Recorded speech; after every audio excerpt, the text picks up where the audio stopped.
It's such a crucial part of what we do as professors, getting students involved in discussions and helping to facilitate their learning. Dr. Jay Howard joins me on this episode to talk about how to engage students in the classroom and online. Produced by Innovate Learning, maximizing human potential.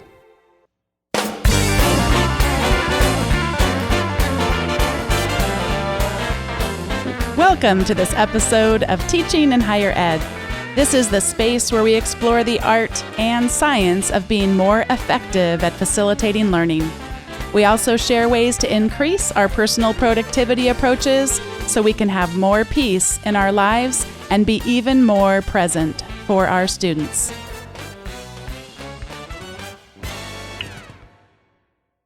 I'm so pleased today to be able to welcome Dr. Jay Howard on the show. He has served as the Dean of the College of Liberal Arts and Sciences and Professor of Sociology at Butler University since 2010. He's held various leadership positions at Indiana University, Purdue, University Columbus, including Interim Vice Chancellor and Dean and Head of the Division of Liberal Arts. Dr. Howard earned a bachelor's degree in sociology from Indiana University, South Bend, and he holds a master's degree and doctorate in sociology from the University of Notre Dame.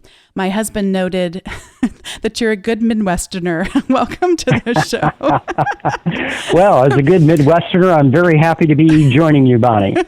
And I'm very excited about your book that's coming out in July of 2015. I kind of don't want to wait that long. It's called Discussion in the College Classroom, Engaging Your Students Face-to-Face and Online, and that's being published by Jossey-Bass. So I'm excited about that read and so excited to have you joining me today. Well, it's my pleasure. We'll talk about some things that are going to be key themes in the book, so you'll get a preview. Oh, good. I'm so glad. And what have I left out about your background that's important for us to know about you before we dive into the subject for today? Well, I guess in my scholarly research, on the one hand, I've done a lot of work in the scholarship of teaching and learning, but since becoming a dean, I've had trouble keeping both of my research agendas moving forward, but I also have done a good bit of work at the intersection of religion and popular culture. John Streck and I authored a book called The Apostles of Rock, The Splintered World of Contemporary Christian Music. So a couple of different research agenda moving along in my academic career, I guess. I'm starting to see such a trend. I'm so glad to see this, but so many of the experts that have been on the show have just such amazing academic achievements, but there always seems to be something that kind of gives us a little bit of balance, and I would suspect some perspective too, so that's wonderful to hear. Well, don't make the assumption I have any musical talent. I mean, I only played the stereo, but I play it really loud. I love it. You know, at our university some years back, they gave us I believe I'm pronouncing his last name correctly, Gardner, I think, is the multiple intelligences guy. Yes. And I scored 100% of musical intelligence, which was really funny because, of course, my job, nothing to do with that. And like you, I just listen to music really loudly and also have a soundtrack playing in my head almost 100% of the time. Okay. So today you're going to start out by sharing a little bit, I know, of how you see the classroom as a sociologist. So for those listeners who maybe don't have a background in sociology, talk to me about that lens that you put on as a sociologist. All right. Well, my favorite definition of sociology comes from a sociologist named Howard Becker, who says sociology is the study of people doing things together. So anytime you have more than one person around, there's probably some nosy sociologist who's watching, trying to figure out what's going on. So in any kind of social context with more than one person. And one of the key ideas that you'll find in any introductory sociology textbook is the concept of norms. Norms are sort of taken for granted rules for behavior in a social context when we're with other people. And we take them for granted so much so that we tend to only notice norms when they get violated. So a kind of a classic example of that is riding on an elevator. Bonnie, there's a list of rules for riding on an elevator that's as long as your arm, but they aren't posted on the wall at the back of the elevator. And yet we all know these norms and we follow them. So, Bonnie, what's the first thing you do when you get on the elevator? I walk in, I turn around. You turn around, that's right. Most people would say, I push a button. Well, you don't push the button until you turn around, right? There's no written rule anywhere that says, thou shalt face the doors of the elevator. But we all do that. I mean, imagine if you're waiting for the elevator and the doors open and there I am standing in the middle of the elevator facing the back. People might be a little hesitant to get on the elevator with me, right? There's no law that says you must face the front of the elevator, but we do so anyway. There's a social expectation, a social norm for riding on the elevator that says you must face the front. The same thing is true in the college classroom. There are a whole bunch of norms that guide behavior, both of faculty and students, in the college classroom. Take, for example, seating in the classroom. Most college students will grumble and complain about their elementary and secondary school experiences where they were assigned seats and they had to sit in the same seats every day. They didn't like it, wanted the freedom to choose. Yet they get to college where we typically don't assign them seats, and what do those students do? They sit in the same seat every day, right? So they're following that normative assumption that, well, after the first day of class, if I sat there on day one, that is my seat. I'm entitled to that seat. And if another student comes and sits in that seat, then I'm going to be maybe a little bit irritated. I'm probably not going to, try to shove them out of the seat. I'm not going to call security, but I'm going to be rather annoyed with my classmates who came and sat in my seat. So the college classroom, sociologically speaking, is guided by lots of norms that dictate our behavior.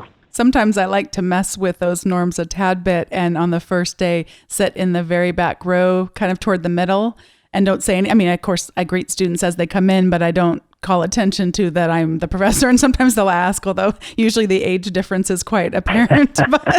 Well, you make a good sociologist. Violating social norms like that is a great way of pointing out the existence of those social norms. Yeah, and I know there's a couple of ways that you talk about with regards to discussion specifically that there are these norms that are built in. Tell us a bit about those.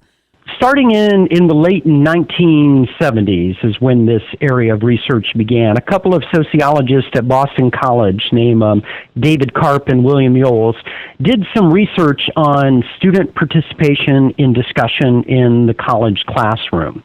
And what Karp and Yoles contended, and I think they're right, is that in the typical college classroom, the real norm is not that students have to pay attention, but rather students have to pay civil attention. So what's the difference? What's the difference between paying attention and paying civil attention? Well, Karp and Yoles point out that because in the vast majority of college classrooms, faculty members won't call on students unless that student somehow signals a willingness to be called upon. They raise their hand, or they make eye contact and hold your gaze, or they somehow shift in their seat to indicate a willingness to be called upon. Most of us won't call on college students without that. We typically assume our students are adults. We want to treat them like adults. They should have some choice in their participation and so forth. So our lack of willingness to use direct questioning of students who aren't signaling a willingness to participate leads to the norm of civil attention. So students, instead of having to pay attention, can get away with only creating the appearance of paying attention. How do they do that? Well, they do that by looking up once in a while, right? Making occasional eye contact, but it needs to be occasional, it needs to be fleeting, because if a student holds your gaze for too long, that's an invitation to call on them. So they'll make fleeting eye contact. They'll be writing something down or typing on their tablet or their laptop, giving you the impression that they're taking notes. Now, of course, they could be typing, Jay is an idiot, and how did I get in this very boring class? But I think they're hanging on every word that I'm saying, and they're taking very copious notes of everything that I have to say. So students can get away with creating that appearance of paying attention and not really having to pay attention. Now, of course, if they've got their phone out and they're texting, if they've got the campus newspaper and they're reading it during class, then they're failing to pay civil attention, and that tends to make us angry as faculty members, and we very often will intervene in that situation. But generally speaking, if they're paying civil attention, making it look like they're paying attention, that's good enough. And I would think that that would be a reward system for us as professors, that we would think, oh, we must be doing our jobs because look at all this attention that is being paid. But it's as you say, more the art of the seeming like paying attention. We have a 2.5-year-old. And of course, we're teaching him norms too, which I think is good. Please and thank you and all those things. But we'll ask him when we ask him a question to look at us and to answer us. But it's so funny. He's so small. He'll turn his head, but he'll squint up his little eyes. As if he's learning norms too, and of course this is problematic because in 30 years of research in the scholarship of teaching and learning, if there's one central finding, it is that students who are engaged are learning more than students who are passive, and students who are paying attention and interacting are engaged, and students who are only paying civil attention are not engaged. So they're not learning as much as they could be. So civil attention makes for a peaceful classroom, but it doesn't make for a lot of learning. Yeah. So the challenge from a sociological perspective is you have to change that norm. Students come into your classroom assuming that civil attention is good enough. That's all that you are going to ask of them, and they have the right to opt out of being engaged if they want to. Well, the good news is norms are social creation. So if they are created through interactions, they can be changed through interactions. So I think it's very important to change that norm on the first day of class. What do most professors do on the first day of class? They come to class, they take roll, see who's there, who's not, and then they pretty much walk through the syllabus. And the professor is the only one who's doing any talking that entire first day of class. So if that is what you do on the first day of class, guess what? You just told your students that civil attention is good enough, that you're going to be doing the talking. You're not expecting them to be engaged. I think you're absolutely right. And we want to break that norm from the beginning. I've seen professors attempt to break the norm by another norm, which is let's all go around the class and let each one of us say our name, say where we're from, say what our major is. And then we start to create another norm and they'll groan. They'll go, oh, don't make me introduce myself again. So how can we keep it fresh and alive so that it actually is a unique norm that's for that class and kind of creating a setting for what it's going to be like to learn in that classroom? Yeah. Well, I actually think that's not a bad thing to do if you're making students introduce themselves. But what I do, in my classes now, typically around 30, but I've taught as many as 50, I challenge myself after each student introduces themselves. I go back and say the name of everybody who has introduced themselves. So I am learning everybody's name as they are introducing themselves. And then they have fun because typically I screw up somewhere along the way and I'll say the wrong name and they'll shake their head and cross their eyes or cross their arms and, make me guess again. And so we kind of have fun with that. But it also then enables me to learn their names, which makes it much easier for me to call upon them. Yeah. But I think one important thing to remember is engagement doesn't have to be whole class interaction. So one strategy that I use, and I forget where I picked this up, is rather than me walking them through the syllabus, I put them in groups of about 5 or 6 students, and I give them a multiple choice syllabus quiz. So they have to work as a group of 5 or 6 to answer those questions. And it's all the typical stuff. When are Jay's office hours? How many exams are there going to be? What's the exam format? What's Jay's policy on, assignments that are turned in late? What's the class attendance policy? So they have to go through the syllabus as a group and answer those questions. Now, of course, it's an open syllabus quiz, so hopefully everybody gets them all right, as the group is working through it. But it does the same thing as my reading the syllabus to them, but it gets them interacting with their classmates, which also changes the norm. Not only do you have to interact with me as an instructor, you're going to have to interact with your classmates. And it gives them a chance to get to know their classmates. I ask them to exchange email or phone numbers so that if anybody misses class, they've got at least two people they can call to get notes and find out what went on in class. So by getting them interacting with me and getting them interacting with each other, we change that norm on the first day of class. It's wonderful, too, that you're taking that risk of learning the names. We actually did an episode a while back on learning names, and I don't think we emphasized this, but you just brought it up, where if you're going to attempt to learn names, you're going to have the occasional time where you get it wrong. So I think sometimes the temptation is, well, I'll just hold back until I'm 100% confident. Well, you're going to be holding back a long time. And so you'll be holding back the whole semester. Yeah, that's what you're hoping. And I think it's good to do that because it humanizes you to your students. And I believe that when students feel you value them enough to try to learn their names, they are very forgiving. And they recognize you are working at helping to connect with them. And I think it's a great way to improve your course evaluations. Try to learn your students' names, and they will appreciate the effort that you're making to see them as individuals and as human beings. And they'll be much more forgiving of your screw-ups as a professor as a result. One thing that's worked well for me, too, instead of going around the room in any sort of a predictable nature, rows or what have you, then I'll just seemingly randomly call students to introduce themselves, but they don't know when they're going to be next. And one old school way, of course, is to have the roster up front and you're just randomly checking them off as you go. But I've mentioned before an attendance app that I have on my iPhone that has a random feature too. That's nice. By the way, that attendance app feature also has a setting up random groups. So if you wanted them to be forced to break out of their norms of just going with their friends they met during orientation week or what have you that are on their floor, you can use that app. So talk to us about this. Great tool. Yeah, the second then norm around discussion.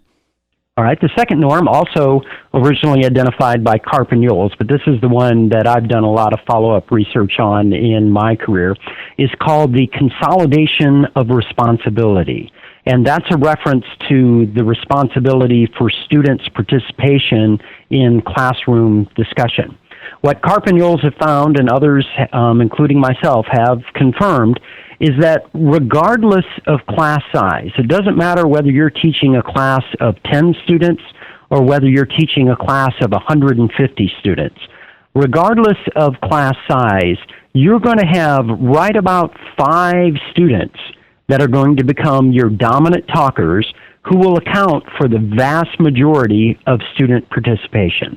Now, if you're really good, you might have 8 dominant talkers in your classroom, but it's probably going to be between 3 and 8 and averaging around 5, and they're going to account for 75 to 95% of student comments in the typical college class. Now, we fool ourselves a lot with this. We can have a class where we had a great discussion and, we're patting ourselves on our back all the way on the return trip to our office. But if you stop and investigate and you actually think about it, you probably had 5 to 8 students that were participating in discussion and another, say, 25 students in your class who observed you having a great discussion with those 5 to 8 students. So you engaged 5 or 8, and you've got 25 that were largely unengaged. That's the typical norm in the college classroom. So again, you've got to work at changing that norm. You've got to find ways of how am I going to slow down the dominant talkers? How am I going to make space for the quieter, more shy students? And yet I don't want to offend those dominant talkers because they're my friends. When I ask a question and nobody wants to speak up, it'll eventually be one of those dominant talkers who come to my rescue and help move the discussion along in the classroom. So there's a delicate balance to be struck. Another thing to consider is who are the students that are most likely to accept the role of dominant talker, to accept the consolidation of responsibility for student participation? Well, the first variable that most people think of is student gender. Yet the research on student gender is extremely inconclusive. It's all over the place. Some studies suggest that, well, male students talk more. Other studies have suggested female students talk more. Others have said, well, males talk more if the instructor is female, but not if the instructor is male. And so the results on student gender are all over the place. There is not a consistent finding.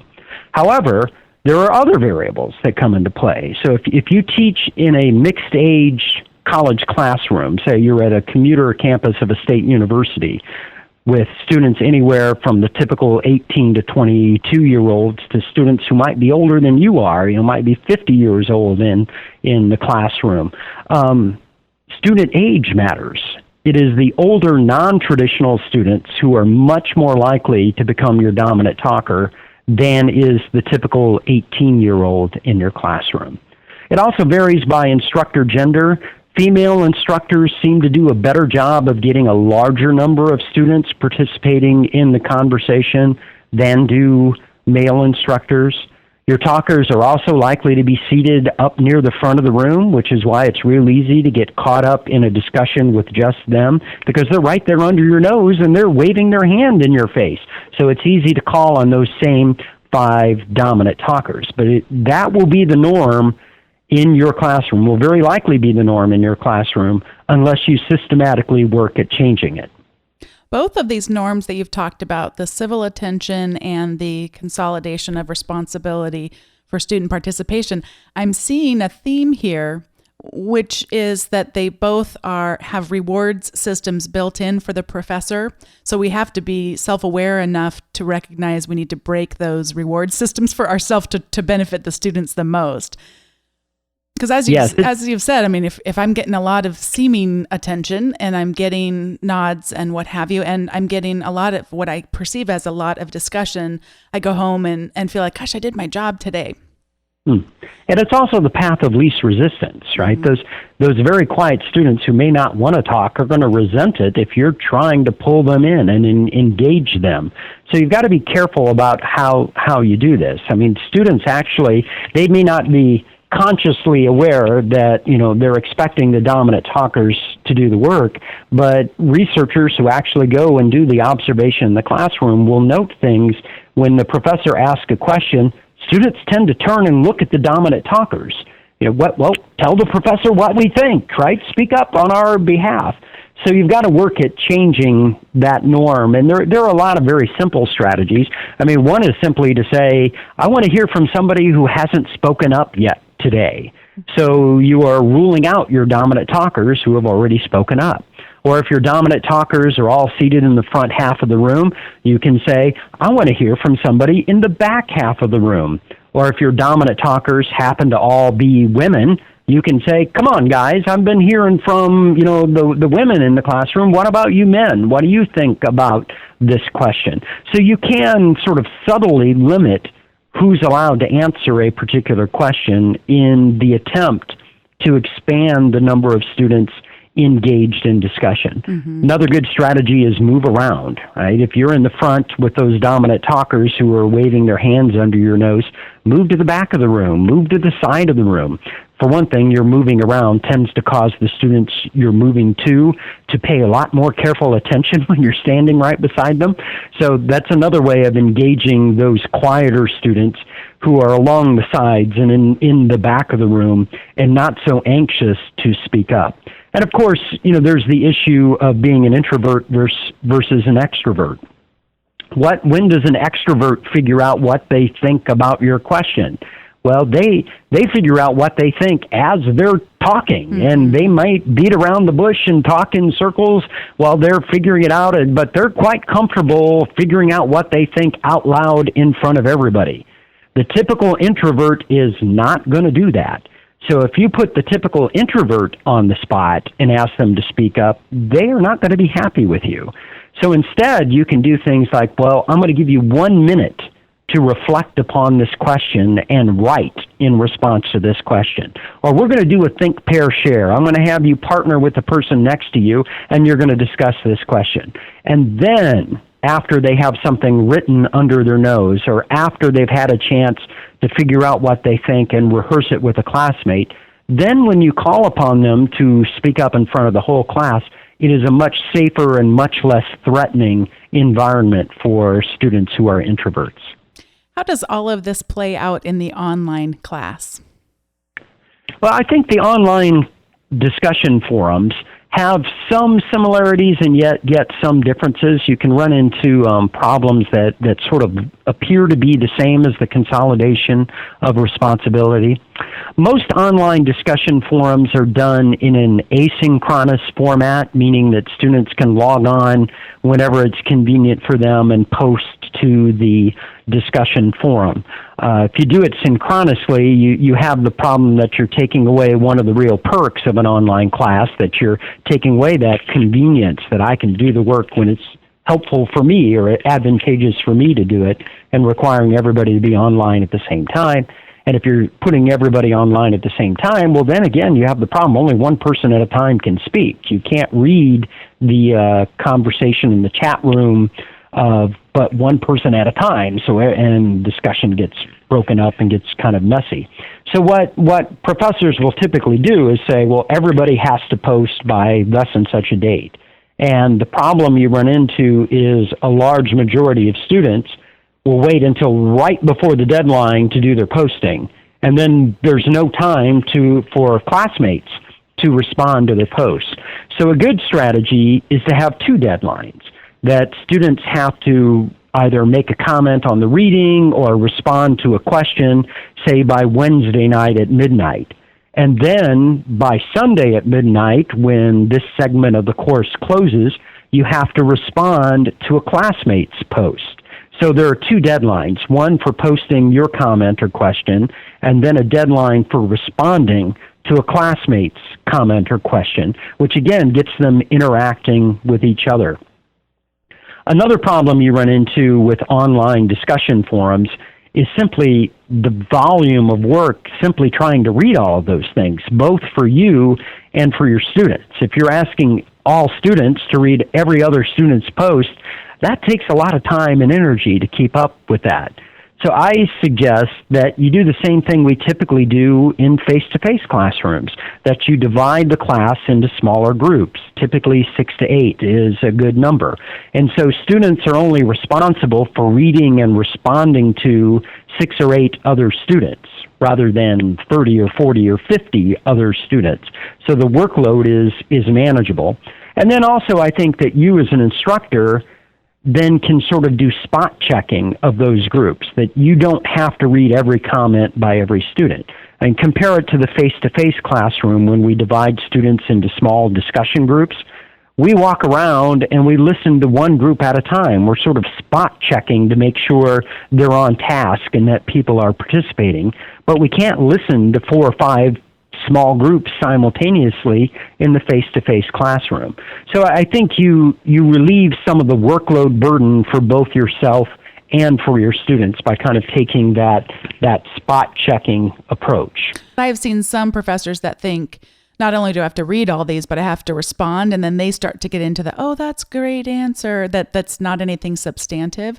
So I think Then when you do actually respond, it's more authentic. It seems like you as the professor really had something to contribute or to affirm or what have you about that students, and the other students see that and then recognize, as long as you at least engage, I think, with all of them throughout the duration of the course, so that they never thought, well, the professor never wrote anything to me. That would be problematic, I would think.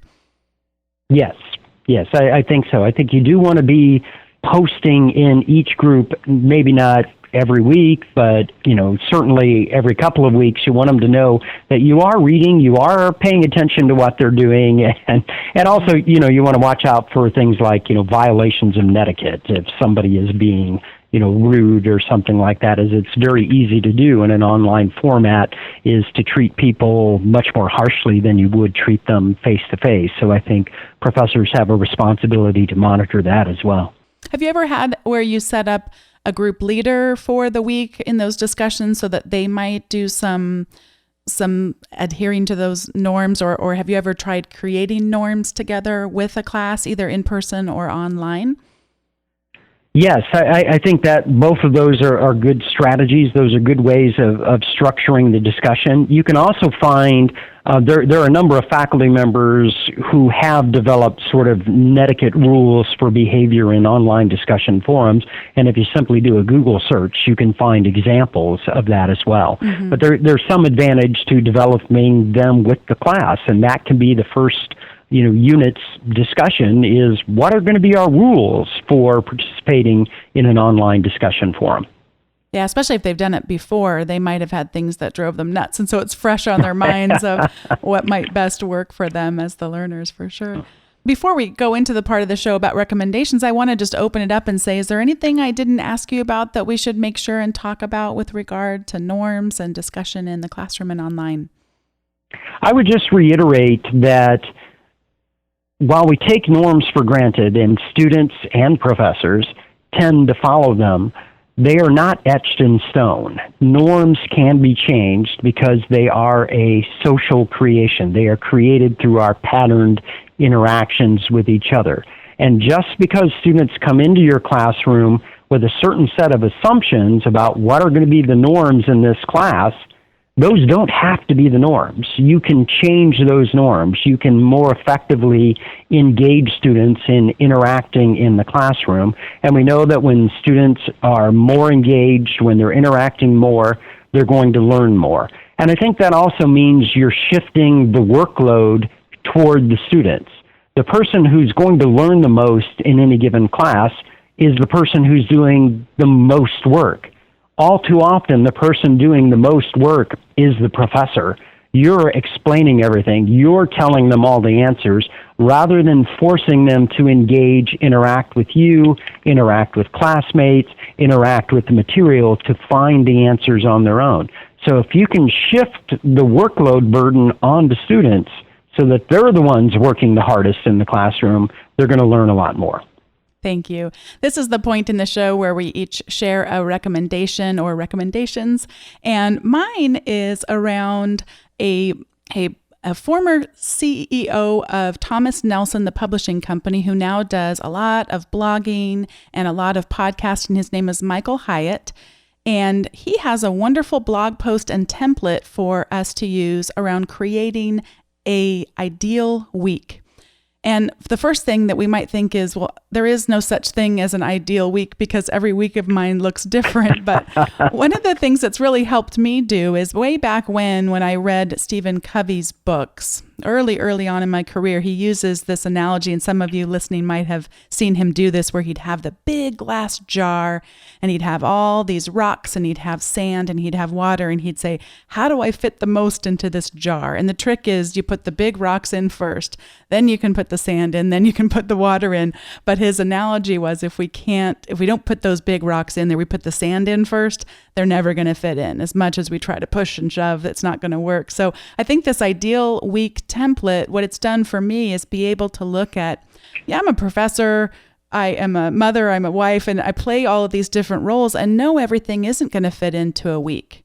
But it's that point in time where I can step back and reflect and start to say, okay, well, if all these things I want to put in here aren't going to fit, I can be more proactive. I can be more intentional about what I want life to look like. And because as academics, many of us have seasons, whether we're on a quarter system or semesters or what have you, we sort of have these rhythms where we're able to reflect if we take the opportunity and look at how we want our lives to look. And one of the things I say in the intro of the show is that it helps us be more present for our students. And I think that's so important. And it actually goes back to really your theme, Jay, for today. If we think about our students who are just going through the motions of acting like they're present, we kind of can do that in our own lives too. And so for me, the ideal week template helps me just be a person who is more present in my life, because I've thought with intentionality about the places that are most important for me to invest my time. So I'll be doing that in the coming weeks as I look to the semester that I'll start in January 2015. So what is your recommendation for the listeners? Well, I will first say I like your recommendation. I think being intentional is always a good idea, especially in the busy lives that we lead. My recommendation, I think, is going to shift back, from the scholarship of teaching and learning to my other scholarly agenda, the investigation of the intersection of religion and popular culture, and my research on the genre of music known as contemporary Christian music. In Apostles of Rock, John Streck and I suggest there is a strand of CCM that we call transformational music. And it's music that emphasizes art and the notion that when you create art and beauty, you are reflecting the divine image of the Creator. So I want to recommend a band. And the music don't think gospel music, don't think Sunday school lesson set to music. This is simply good music infused with something of a Christian worldview. The band is called The Lost Dogs. And you can find out about them at thelostdogs.com. Think of the Traveling Wilburys. Remember that group? Bob Dylan, Roy Orbison, Tom Petty, and Jeff Lynne from ELO. Kind of got together and did this Americana kind of music. And the Lost Dogs are similar in styles to that, but definitely their own sound. Well, Dr. Howard, I love hearing your passion for music, and I love hearing your passion for making teaching more effective so we can serve our students better. Thank you so much for being the guest on today's Teaching in Higher Ed. It was my pleasure. Thank you for inviting me. Thanks once again for listening to this episode of Teaching in Higher Ed. As always, if you have suggestions, I would love to hear them at teachinginhighered.com/feedback. And if you haven't yet subscribed to our newsletter, that gets you the podcast notes right into your inbox, along with a weekly teaching article. And you also, the first time you subscribe, get the Ed Tech Essentials Guide, which a lot of people have such positive things to say about. And speaking of positive things to say, if you're up for giving a rating or a review for the show, it helps others discover it. You can do that on iTunes, on Stitcher Radio, or wherever it is you listen to the show. Speaking of listening, thanks again for listening this time. I'll see you next time.